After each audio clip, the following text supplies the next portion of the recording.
This is Judy again from Healthy Life Corner.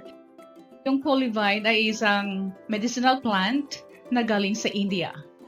Alright? At ito po ay dinidistribute ng Polyvine Philippines dito mismo sa Pilipinas. And I was interested kasi dun sa Facebook makikita nyo talaga yung maraming mga testimonies ng mga cancer patients na gumaling dahil sa Polyvine. Hindi siya processed.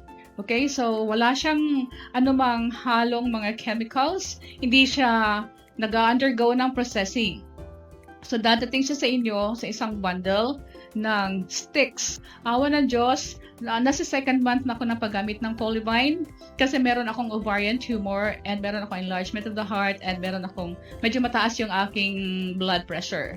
Sa mga 1.5 months of taking Polyvine, ang ganda ng pakiramdam ko. Lumiit yung bukol ng aking ovary. Mararamdaman mo yun eh. Tapos wala na yung sakit ng puso na kinaramdaman. At saka wala yung paninigip ng dibdib. And then, wala na yung sakit.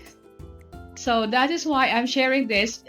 Nagsisikap talaga ako na i-share to sa inyong lahat kasi gusto ko din makatulong sa mga taong may sakit na katulad ko. Hindi pa huli ang lahat. Kasi doon sa mga testimonies na Facebook, meron doon mga stage 4 na mga cancer, iba-ibang uri ng cancer. Kaya ako nagsishare sa inyo. Gusto ko lang talagang makatulong. Okay?